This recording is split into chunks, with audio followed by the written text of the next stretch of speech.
Well, good afternoon and welcome to the Idahoan Show. I've got a few painting projects coming up where I really should do some sandblasting in the way of surface preparation before I paint. And I don't currently have a sandblaster, so I'm going to need to acquire one. Now, I've looked at sandblasters at Harbor Freight and Home Depot and some other hardware stores, and I wasn't real impressed with the options. You know, there are a few of these little tiny gravity feed sandblasting guns that are relatively affordable, and I'm not sure that that would really be adequate for what I want to do with it.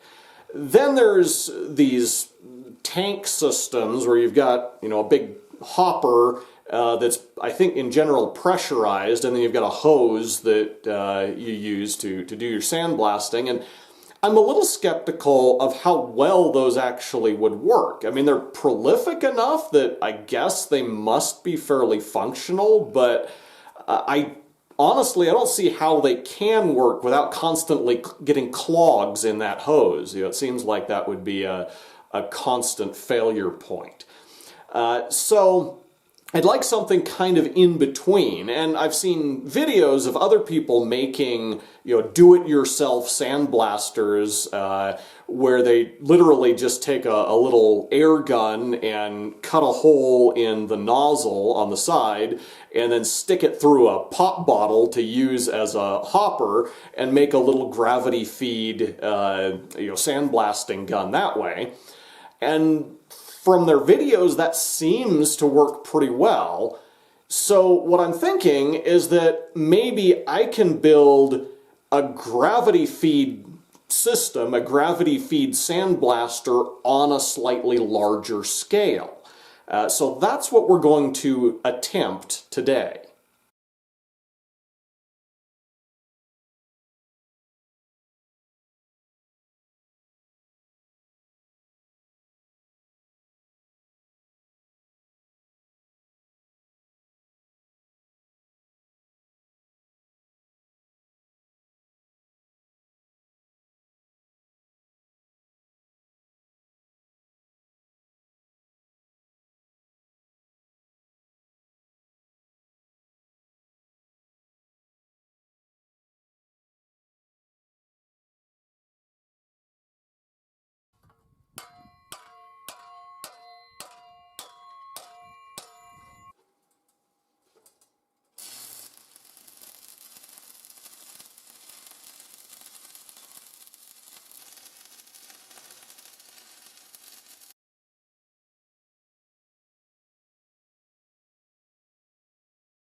Okay, I guess I jumped the gun a little bit in that I briefly tried out the sandblaster off camera, and it worked in principle, but not as well as I was hoping. It was very slow, not very aggressive, not really working well enough to be practical for what I need it for. And I think there's possibly a couple of reasons for that. One could be the choice of grit. I actually just dug some sand out of the ground to try it out with, so I'm sure that's not the most effective abrasive that I could be using. But more than that, I think that the ratio of sand to air in the nozzle stream and what comes out of the sandblaster is much too low. I think we need more sand in the air stream. And so to achieve that, what I'd like to do is open up the air inlet a little bit and then add a constriction in the nozzle. And to add that constriction, I think the easiest thing to do will be to thread the outside of this so that I can put an insert in it that has that nozzle constriction, then uses a threaded cap to keep it in place. So I'm going to go ahead and make those modifications to this before I put it back together, and then we'll try it out on camera and play around with it a little more and see if we can get it to work a little bit better.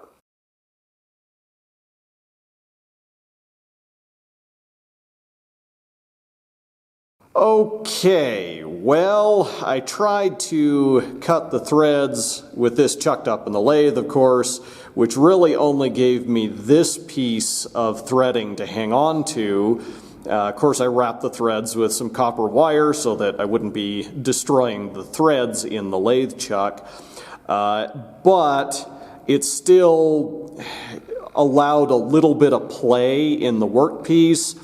And so as I was cutting the threads, the end sort of climbed up on the tool and the torsional deflection sheared it off there. So I guess I'm just going to be making a new one of these.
Well, as you may have noticed if you were watching the machining footage carefully, I made several different nozzles with different internal diameters or levels of constriction. The largest diameter worked about like the Sandblaster did before, which is to say not very well. The smallest diameter tended to get clogged much too easily and so really didn't work at all. The diameter in the middle that provided just a moderate amount of constriction seemed to provide a slight improvement in performance, but it wasn't very significant. I did succeed in sandblasting most of the paint off of this little jar lid, so in principle the Sandblaster does work. But in practice, it's still much too slow to be useful. So that's a bit of a disappointment, but I've got one more thing to try before I give up on this project.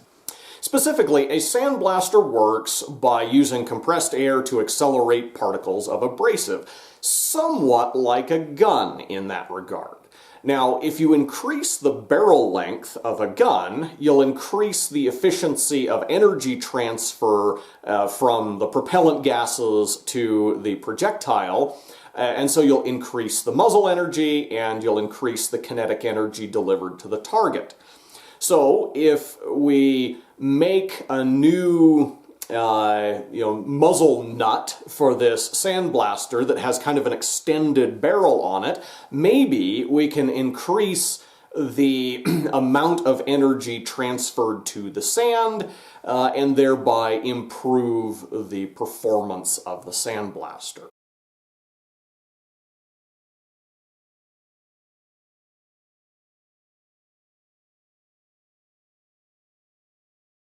And there's our extended barrel, so let's see if it makes any difference.